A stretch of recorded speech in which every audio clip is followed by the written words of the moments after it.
Welcome to the Bucher and Friends podcast, co-starring 10-year NBA center Ryan Hollins. Couple bump fakes, leans in, shot blocked by Ryan Hollins. Hollins sent that into the third row. 6 rebounds and 8 assists. Hollins climbs the stairs. Down the floor. Ryan Hollins, he is the high jumper. That's what I want to see. Give me some gunpowder and throw the hammer down. And now, here is your host, Let's send it over to Rick Bucher. Rick Bucher.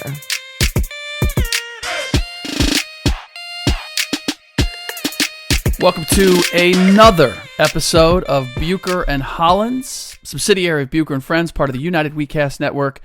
I'm Rick Bucher. You can read my stuff on Bleacher Report. You can follow me on Twitter at Rick Bucher.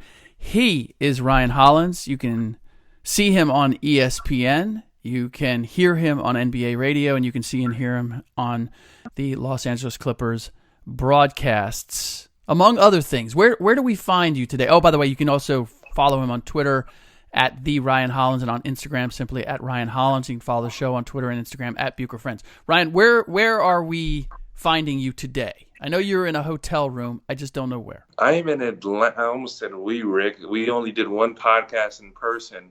We're always apart. I'm in Atlanta. Got NBA TV, Yahoo tonight. So I'm gonna be coming to you through the app. You got to check me out on the Bounce every Fridays and Saturday nights, 8 to 11 Eastern time. But you got to download the app. It's a pretty cool deal going on there. So if you get a chance, check that out. All right, there you go. A little promo and something that I neglected to add to your resume, which is NBA TV. So you can find him there. I think it's in conjunction with Yahoo Sports. Do I have that right? Yep. So there you go. Okay, well, much like Ryan's work schedule, today's podcast is going to be a little potpourri of various topics that I want to hit because we spent a good deal of time on the LeBron James circus yesterday. And while that's still bubbling and we may get into that, there was a couple things that I did want to get to with you in various places. And I want to start with Zion Williamson because he has Duke rolling.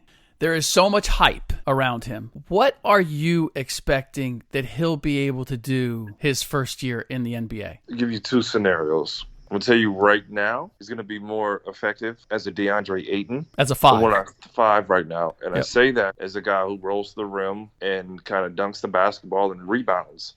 He's got the skills and the size right now, the skill set to do that. But if he's going to hit the status that we kind of asked for and we're expecting, he's got to add one or two things. And if he adds both, he's going to end up being special. The first is going to be ball handling and playmaking. If he can be effective enough to where he can take guys off the dribble, get to the rim, and then once he starts to draw 2 defenders, kicks out to an open guy, he's going to be really, really good. The second will be knocking down 3-point shots. And I mean an assassin. Because if you got a closeout on him, kid's got a first step that's out of this world. He's going to be really unguardable. If he adds both those features, we're looking now. We're talking about LeBron James there. Very likely, with his work ethic, he adds one. And I say with his work ethic because if you watch this kid play, he's got a serious motor, bro. He's got a serious motor, and that's something with Zion, dude. You cannot take away. But if he's gonna have success, Rick, that's gonna be it. Okay, LeBron James. You always accuse me of not giving LeBron James his just due. This is a little bit like Michael Jordan. There's not going to be another LeBron James. Yeah, I'm already concerned about where the bar is set for Zion as is, and you just described it. He's got to add a couple things to be special, as you said. He has to add a couple things to be special. There are people right now, the hype around him, they are expecting for him to come into the league and take the league by storm right away. And if he doesn't, you know how this works. And that's what concerns me. And now you're saying he could be the next LeBron James. All of that, I feel like we're eating our youth. We're killing guys by these overwrought expectations before they ever get in the league. I just never want to shut the door on a kid with his dreams.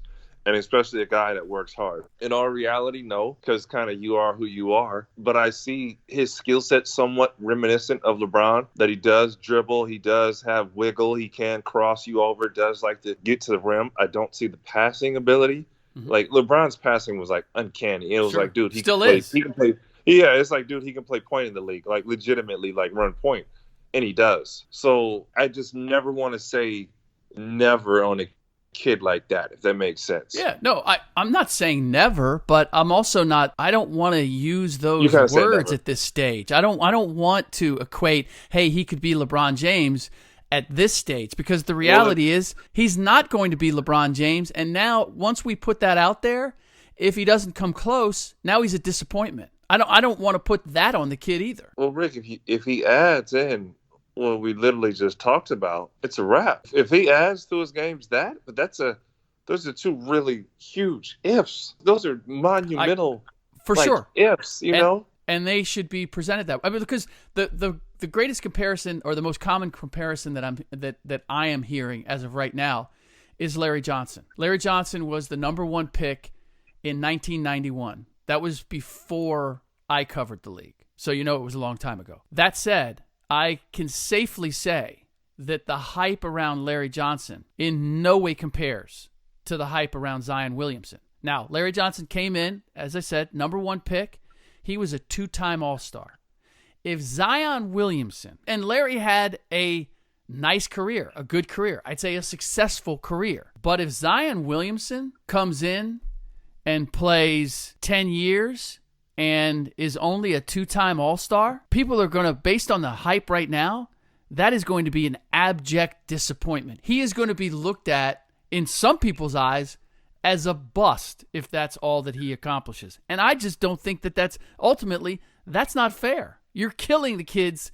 You talk about killing dreams. You're killing the kid's image before he ever gets a chance to form one. If he doesn't go to the perfect system right now, next year, it's 1,000% people are going to call him a bust. Yeah. It's 1,000%. Yeah, and that sucks, man. I mean, why do we have to do that? And yet you're absolutely right.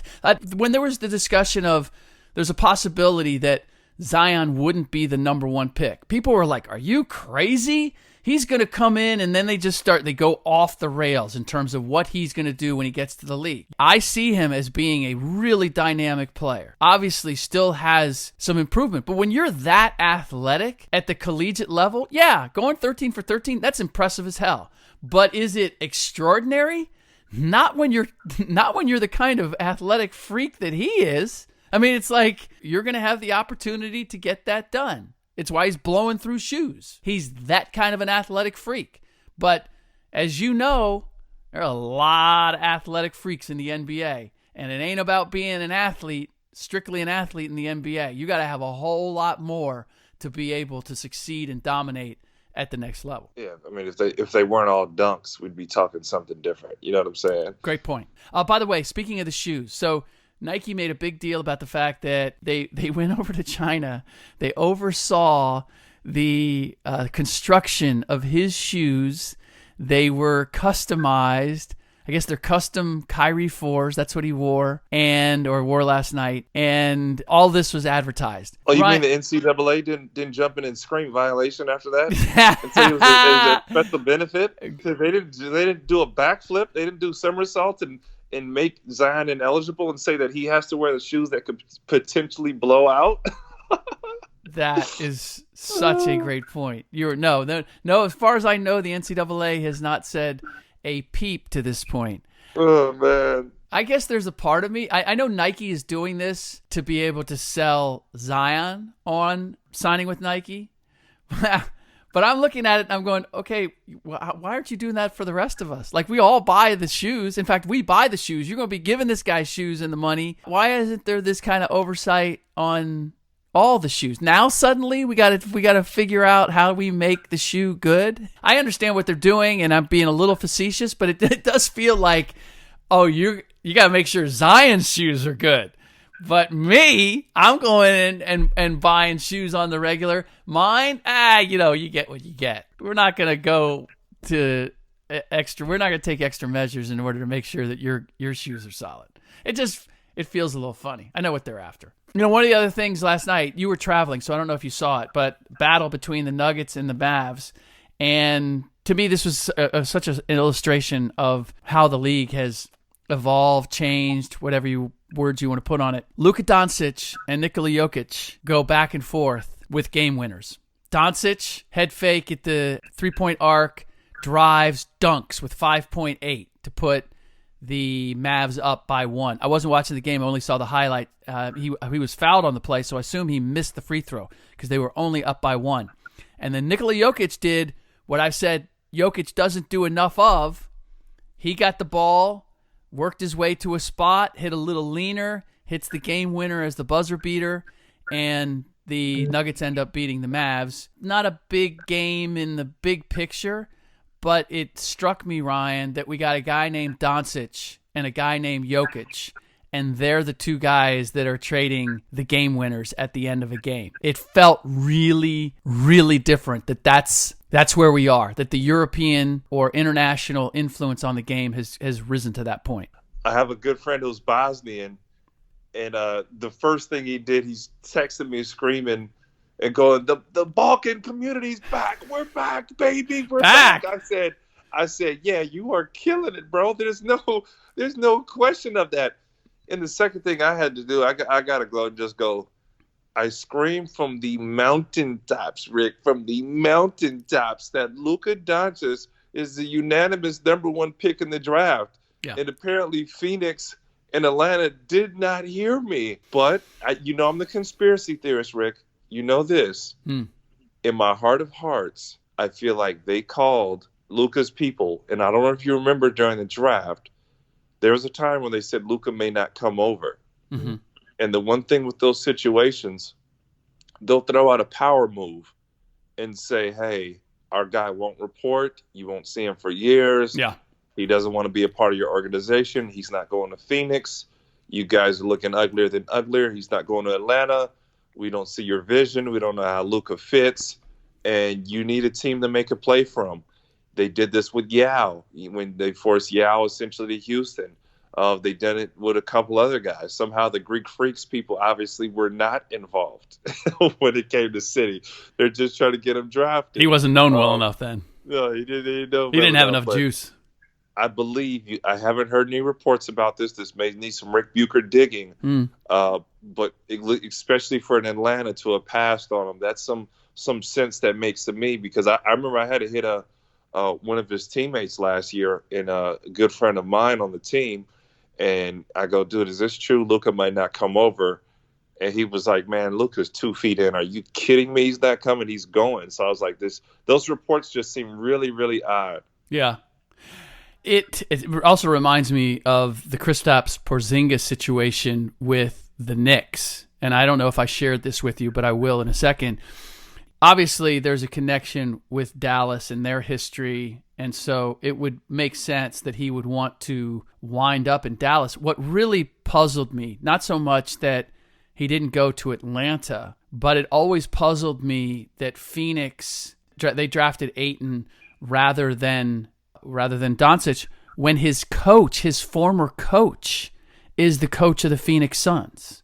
I had Ryan McDonough, former Suns GM, on the podcast Wednesday. We did 2 parts, and the indications are that one of the reasons why he got booted is because they didn't have any point guards. There was a feeling that they should have been able to resolve that. He was working on it at the time, but ultimately that's why he got canned in training camp. I wonder, though, if he and Kokoskov were really on the same page when it came to who they were taking with the number 1 pick. And look, another factor there is that Phoenix has drafted quite a number of international players in the past, Dragan Bender being the latest and greatest, or not so greatest.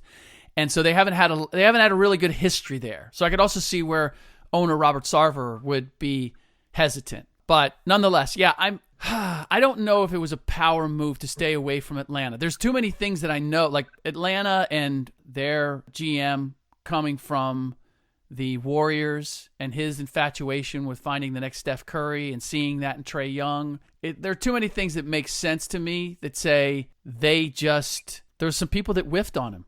Like Phoenix didn't recognize what he was. Maybe Atlanta didn't recognize how good Doncic was. And I talked to a number of people at the beginning of the season. There's still a Euro bias. There's a negative Euro bias with teams. They look at Doncic and, yeah, he's done all this. He did phenomenal things over there. But is he athletic enough? It's funny that we were just talking about Zion. Is he athletic enough to be all that he's supposed to be in the NBA. And Zion, it's almost the exact opposite. It's look how athletic he is. He's way athletic enough to compete in the NBA. And we don't weigh like, okay, but is he skilled enough to play in the NBA and measure up to the level that we want him to play? Anybody could have seen this one, Rick. I mean, I don't know. I would think so too. Because as young as he is, and he's accomplished things that no one in Europe had ever accomplished. I don't get why you undervalue that. But I know this with teams. Like with athleticism, you always figure, okay, if we coach them up, if we teach them, we can get them there. If they're already a skilled player and we worry about their athleticism, the concern is all that skill is going to be for naught because athletically they just can't compete. The explanation I was given, whether it was Ayton or it was Marvin Bagley, I mean, that's another one. How does Vlade Divac not draft him, right? There aren't too many Balkan GMs in the league. How was he not taking Doncic? But it comes back to the same thing. They believe, like, if I get the athleticism, I can coach him how to play. If he already knows how to play and I question his athleticism, what kind of impact can I have on making sure that he improves from where he is? Man, I get it, but this was a big no-brainer, dude, as I could have seen. Maybe people really took the athleticism into play, but this was a much of a no-brainer. This was so unanimous, Rick. I don't know. Maybe it's because I played over there. I was able to see it. I think that might have a big part of it. I really do. There's a real skill set that this dude has that was like, it's going to transfer. Did you see him over there? Yeah, and the competition that he's playing against. He's playing against NBA-level guys already. I believe that the reason that you were all in, because it was unanimous in your mind. It wasn't unanimous around the NBA. I was with you, though. I was looking at his relatively young age, what he had proved, and I simply looked at it and I go, what has DeAndre Ayton or Marvin Bagley accomplished that you're going to value what their NCAA experience over what Doncic has done against men, against pros? Why you would devalue that? But honestly, I've been over there. I know what the competition level is. You just recently were over there, so you'd have an even better grasp of that. I honestly feel as if a lot of people just, they believe it's like make-believe over there. They don't appreciate the level of play and competition. And more than anything else, Ryan, how much it mirrors the way the NBA plays now. The drive and kick game, the guard-oriented style of play. The NBA, for as much as the NBA is taught over in Europe or molded European players in the way they play, the international game has influenced and changed the NBA game more than the NBA game has influenced the way they play the game overseas. I have to believe that you would confirm that. No, yeah, I agree. They know they can go handpick their athletes at any moment, but they're one thing you're starting to see over there is they're tougher. They're a lot tougher, and especially in certain leagues. The Spanish league is the closest to the NBA, where they still call fouls, and some of those leagues I don't even want to say tougher. It's just brutal, bro. It's like it turns into the WWF at certain moments, or maybe they just let that happen to Americans over there. But nonetheless, the NBA substantially, because I've played in the time where it started to switch over, has taken European styles. I watched Quinn Snyder literally run European sets with dribble handoffs and reads and diving to the basket and buddy ball. And, and the NBA I played in was like, yo, you see the best guy on the floor? Get him the ball. Yeah. They say, your job is not to score or to pass or to play make. You rebound the basketball, and then you block the shot, okay?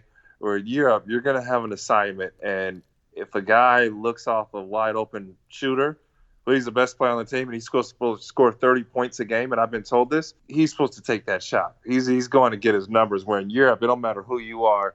You don't make the right play, they're going to be cussing you out. You're going to be getting the business, and that's why when you watch Luka, you honestly cannot double-team him because he's a talented scorer. He could selfishly average 20. Yeah. But the one thing he does well is he playmakes, and when the play is there for an open shooter or playmaker, he's hitting the guy right on the money, bro. Yeah. The NBA is starting to develop to that because you see guys like LeBron James, you get the Quinn Snyders, you get these small offenses, you see the Steph Currys, the three-point shooting being valued. So absolutely, Rick, absolutely, I concur. Yeah, he's the closest thing to Manu Ginobili in terms of a guy coming in and immediately just knowing how to play, having the guts to take the shot when it's there, but also being able to play make, and just acting like he belongs here, not the least bit intimidated from day one. I've really been impressed. One of the other things I ran across is I saw a fascinating story about San Antonio and the bats in their arena and why we see so many of them. Because I think it's Indiana and Utah have had incidents where they've had bats in their arena, but it's nothing like San Antonio. Since 2009, when Manu knocked that one bat out of the air, they've had more incidents when it comes to bats flying around in their building than any other arena. And somebody finally investigated as to why that was. And I was fascinated. First of all, there's a bat cave, Bracken Cave, that's about 25 miles away and has like millions of bats that call it home. And then the AT&T Center is directly in the path of the migration of bats from Central America up through the U.S. and I guess to Bracken Cave. And I found that makes all the sense in the world now why there are so many bats around there. I just wondered, the only reason I bring it up is because I wondered for you, have you ever had any experience with wild animals when it comes to playing in an arena? One of the first games that I covered, and this was in the Alamodome, the fire alarms went out. They had pregame fireworks, and it set off the fire extinguishers. Oh, gosh. And because that building was so big, they had water cannons. And the water cannons, I mean, these weren't like the overhead sprinklers, just dropping raindrops. These were they were cannons firing gushers of water and sweeping the crowd. Oh my God. Everybody was getting doused. And I'll never forget because I don't know why he said it, but I had a colleague next to me, had no information on this. I don't know whether he was trying to incite the crowd. I don't know whether he's trying to be funny, but he yells, "It's sewage!" And if people were going nuts when the water was hitting them, when they suddenly thought it was sewage, oh my goodness! Now people were really scrambling. One of the funniest scenes that I've ever been part of. But I can't recall a basketball game. I'm sure it probably happened, and I've seen birds flying around, whatnot. But I don't know that I've ever been in a game where wildlife interfered with the game. No, Rick, allegedly this is in 1995 you're talking about? Yeah, I want to say 1994, actually.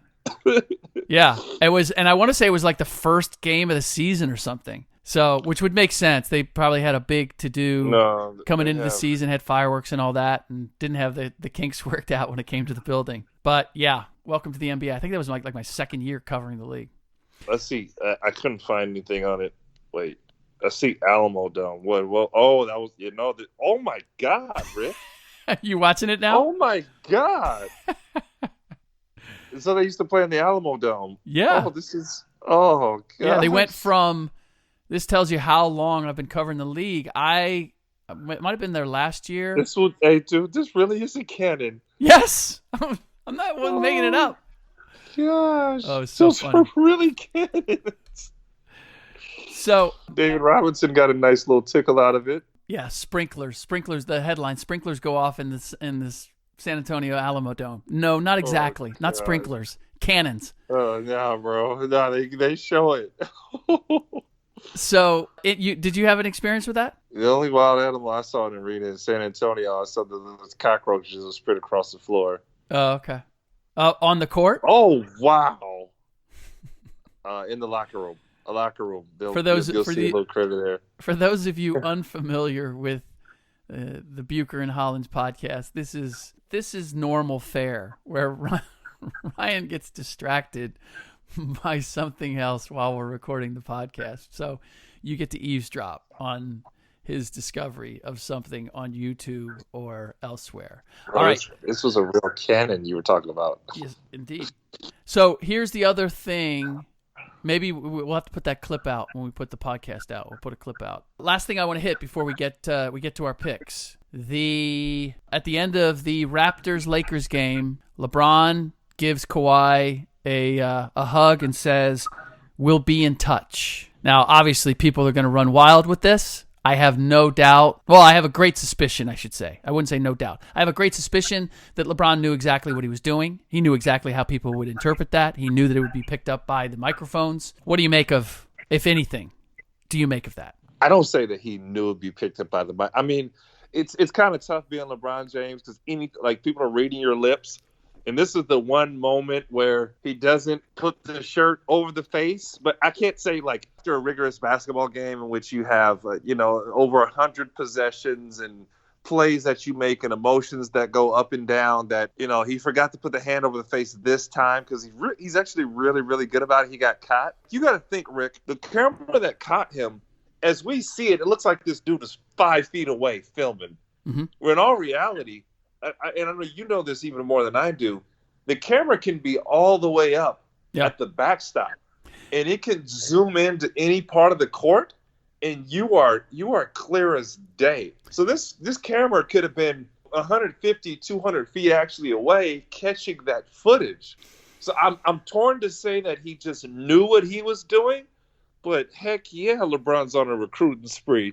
Heck yeah. Okay, so you think that is clearly... See, I kind of went back and forth. There's so many ways. First of all, if they had any sort of relationship, he wouldn't have to say it there. If he was recruiting, there are all sorts of different ways for him to get the message to Kawhi or talk to Kawhi or whatever it is and do it where it's not going to be picked up. And I don't know that on the court, I mean, you could tell me, you'd have a better sense. Like, saying something to a guy on the court after a game, does that carry any more or less weight or meaning than if you saw him elsewhere, you stopped by the hotel or went out to eat or any of that, right? Does it mean more? I can't help but feel that LeBron knows that there are always cameras there. There are always microphones there. And this is, from everything I know, Kawhi's really not is not interested in going to the Lakers. LeBron has to know that he's not interested in going to the Lakers, that the Clippers are the first choice. So why say that other than you get to play up the kind of idea that you are recruiting or you are willing to recruit for the Lakers? Maybe I'm being way too cynical, but that's the way it comes off to me. LeBron undoubtedly likes the cameras. He knows how to work the media since his blunder with the decision. He has not minded the spotlight. And in fact, now in this stage in his career, more than any, embraced it. He knows if he walks into the game with some wine, if he sneezes on a guy, if he does anything, people are going to go absolutely, ape over it. And they have. So part of me just think he just doesn't care. He just using it to his advantage, Yeah. And you got to understand how his brand grows. And you get to the point, Rick, and I hear a little bit of irritation in your voice that if this guy sneezes, we got to pick up the Kleenex and analyzes what's in his Kleenex. Like, that's the point that it's at. And I believe he's using it to his advantage, and he's showing you a level of transparency that people really don't appreciate, that you would have died. You would have given – some people would have – and I don't even like to say this. Let me phrase this a little bit. People would have given darn near something really valuable to have had this access of Kobe Bryant or Michael. Larry. Through the years. Sure. There are two parts here. So number one, I am grateful because I feel like all of us should be grateful. It amazes me that when I write about LeBron, and I try to write about LeBron from legitimate standpoints, not just to write about LeBron, but whenever I do, the numbers, the level of interest, the people who will read what I write, it's amazing. The effect of LeBron, the subject of LeBron, the fascination with LeBron has benefited countless people around the NBA, cover the NBA, you name it. And I feel like we all owe him a debt of gratitude for that, genuinely. Where I go a little sideways is when I think that he's doing it just to do it. He's doing it because he knows that it's going to create controversy, him saying we'll be in touch, as opposed to this is really my shot, this is my only opportunity to recruit him and I need to say something, etc., etc. Because he doesn't need to do that. There's so many things that LeBron does that I feel like you should be above that. You don't have to do that. You've accomplished so much. You have so much attention and notoriety. It's not necessary. And I'm going to go a little, again, even more sideways. So after my story about LeBron and the value that people had around the league, talking to people around the league, like what was, if he ever became available, what would his trade value be? And again, I get it. Everybody became obsessed with the fact that Jeannie Buss thought at one point, maybe I should trade LeBron. Rather than trade the rest of the team, maybe I should just trade LeBron. And because of the conflict and the issues that having Rich Paul and the Clutch Agency and someone as powerful as LeBron in the organization, they were kind of fed up. They didn't pursue it. They never made a call. To me, that wasn't the gist of the story, but that's what everybody has since paid the most attention to. It would be she wouldn't be doing her job. To be honest, Jeannie Buss wouldn't be doing her job if the team is failing and she didn't consider every possibility, whether it was motivated by emotion or not. Your ultimate goal is not to serve LeBron James. Your ultimate goal is to make the Lakers immensely popular, profitable, and successful. How do you do that? What if we traded LeBron? It's probably not going to work. He'd be pissed off, etc. So you can go down the list of reasons you wouldn't. But that you would consider it? Of course you would. Now, this is where it just kind of gets goofy on me. So I write that. I write about people around the league having that value. I write, what I knew about Jeannie checking his contract to see if they even could trade him, and found out that he didn't have a no trade clause in his contract. So I write that, and Rich Paul texts me the next morning and says, that was bull and it was false. Jeannie never considered trading him, and I didn't. I could read the exact text, but I don't want to go that far into it. Basically challenged the accuracy of my story. And I had to laugh because I texted him back. I said, Rich, I was the one who told you that Jeannie was thinking about that weeks ago. And he said, if you knew this weeks ago, you would have written it then. You wouldn't have waited until now. Jeff Van Gundy's just made this a story. And I'm like, Rich, I told you weeks ago that this had at least been contemplated. And as a result of me telling Rich reached out to Jeannie to talk to her about it and clear the air. I know this because Rich told me that too. So I'm like, dude, at least know who you talked to and what the sequence of events was here. Don't just come at me because you don't like the story. And the story really wasn't about Jeannie. I think probably the issue that Rich had was that there's the indication that people around the league don't, not everybody is panting to have LeBron, to get LeBron James at this point. The people are hedging their bet. The people are questioning how much he has left. And I understand where Rich would be upset about that, but that's not on me. I didn't go into it with an agenda. I went into it just curious because I knew, and I'd been working on this long before Jeff said it. When Jeff said it, I was like, oh, shoot, we better put this out sooner than later, because if I don't write about it now, somebody else will. Because at the time, I was the only one who knew that was even a consideration. And I can't help but feel, this is where it gets really thick, Ryan. I can't help but think that Jeff Van Gundy floated that out there because he heard. He wasn't just out of the blue floating that. Now, he's not going to say, I heard it, but if somebody mentioned to him, yeah, that was even a consideration. What's to stop him from on a broadcast kind of throwing it out there as a talking point? Because obviously it's a very interesting one. So that's the whole background on that. Where do you think at this point, if you had to bet, where do you think Kawhi ends up? We go 80% Clippers. Right now, 20% stays in Toronto. That will sway the way the season ends. They have a chance, and this is legitimate. They honestly have a chance at winning the NBA championship this year. I agree. And to say that they don't would be absolutely foolery, kind of the stuff you've been spewing out the last few podcasts we have, but that's neither here nor there, Rick. if they win the championship, something special happens. Somehow they have this bond in the playoffs. Kawhi becomes this big talker and lovable guy there in the locker room. I'm not saying he isn't, but it touches the heart a little different, kind of like Paul George in Oklahoma City. He could stay. He could absolutely stay. Toronto's a beautiful city, but other than that, my man, the Clippers. Me, oh my, bingo, the Clippers, man. There's a real shot at him being Clipper. They're definitely the favorites. Kawhi's just kind of over. He's the anti-LeBron. He's kind of over the circus. Did you say favorites? Did you come up with a new word? No, favorites. If I did, thought you said flavorites. I was like, okay, they're the. I don't have that much swagger. Right. I don't have that much swagger, Rick. I know you think I do, but I don't have that much swagger. But no. That's where I stand with Kawhi, because I just think he's over the. Team up with guys in this. He's just like, I want to play ball. Because, if he wants to just keep winning, he'd stay in San Antonio and he'd win year after. The dude is spoiled to winning. You know what I'm saying? He's one of the rare stars. Everyone's trying to win or trying to team up. And Kawhi's like, we're always a 50-win team. I don't know anything less. I take that for granted. Okay, I am the person that from the beginning of the year said that the champion would come out of the Eastern Conference.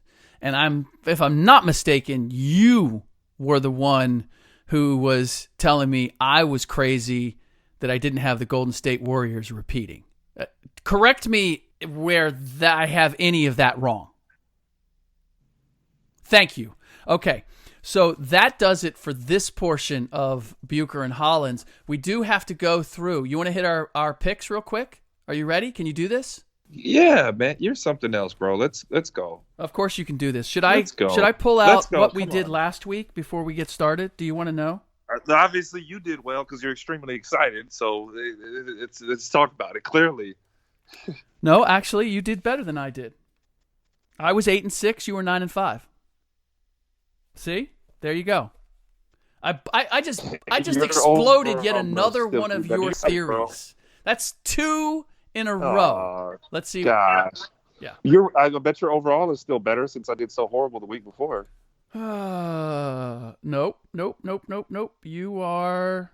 I mean, you didn't do horrible. You did 6-6. You did 500. We've never done horrible. As I look, I did horrible one week. That gave you breathing room.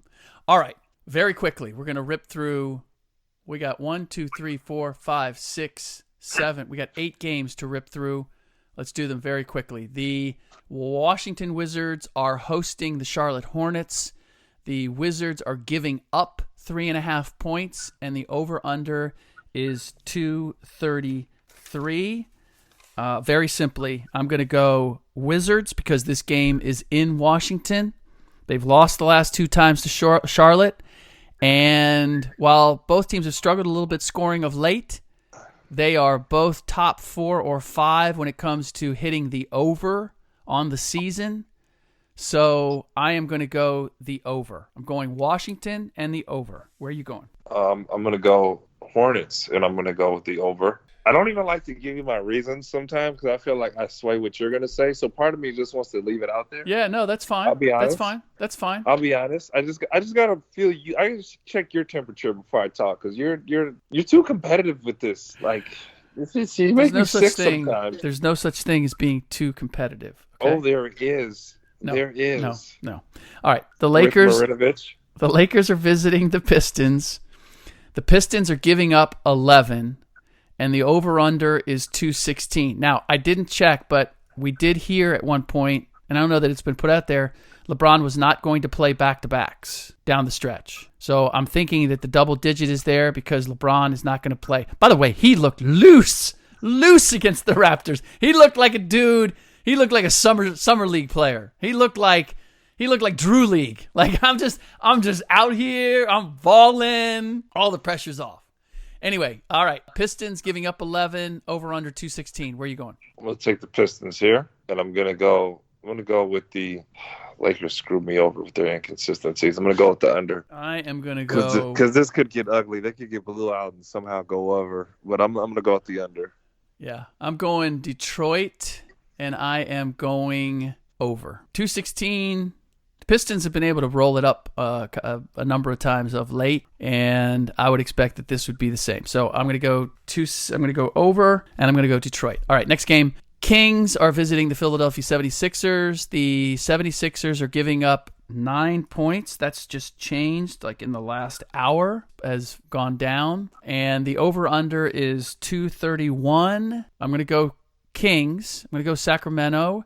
And I am going to go with the over. I'm going to go Sixers, and I'm going to go over. The Bucks are visiting the Miami Heat. The Heat are getting, as a home underdog, 5.5 points, and the over-under is 220. Where are you going with this one? I'm going to go Heat, and I'm going to go under. I'm actually going to do the exact same thing. There's certain matchups that the Bucks, for being the best team in the league, just do not do well with, and this is one. The Phoenix Suns. Yeah, and this is one of them. Speaking of the Phoenix Suns are visiting the Houston Rockets. The Rockets are giving 12, and the over-under is 223. I'm going to go Phoenix, and I am going to go the over. I like the way Phoenix has been playing of late. I'm going to go Rockets, and I'm going to go over. Okay, we are now Blazers visiting the Pelicans. Pelicans are another home underdog, getting 8 points, and the over-under is 234. Where are you going? Going Blazers, and shrinking enough, I'm going to go under. And I'm going to do the same. Portland and under. The Knicks are visiting the Spurs. The Spurs are giving up 13.5, and the over-under is 215. Where are you going? Going San Antonio here, and I am going to go the under. Dennis Smith Jr. is out. I will add that, and the other guard is out, Milakina or whatever his name is. So I'm giving you that nugget. I didn't want to leave you out the straight. I didn't want you moaning about it. And they're pulling up some G League guards. Look at you. I'm still gonna go. Knicks let go of the rope. I will take San Antonio and give up the 13.5, but I am going to go over. Okay. And the last one. The Bulls are visiting the Clippers. The Clippers are giving up 9, and the over-under is 229. And I'm going to go with the Bulls, and I'm going to go over. I'm going to go with the Bulls and over. That does it for this episode of Bucher and Hollins, subsidiary of Bucher and Friends, part of the United WeCast Network. Remember, if you enjoy the show, or even if you don't, just drop us a rating, review on iTunes or wherever you get your podcast. This is important. Please do it. It's the one thing we ask. It's free content. All we ask is to get your response. Click on one button for us, which is just the number of stars. That's all. That's a rating. Now, if you want something more than that, you want us to give you something more than free content, we could give you free prizes. But you have to screenshot your review and tweet it to us at Bucher Friends, and then you'll be entered for a chance to win some swag. All right. In the next podcast, I'll be joined by one Will Blackman. We will get into Odell Beckham Jr. joining Jarvis Landry and Baker Mayfield. How good can the Cleveland Browns be next season? That will be one of several free agency topics that we will get into. Tell Will I said to watch his mouth. What? Watch what he says, man. Do tell Will Blackman I said watch what he says, man. Wow. Ryan Hollins. You tell him I said that. I will make sure that he gets that message. All right. Goodness. My man from Atlanta. Giving my man from OC a hard time. All right. As always, in the meantime, hope you all have a great weekend, and thanks for listening.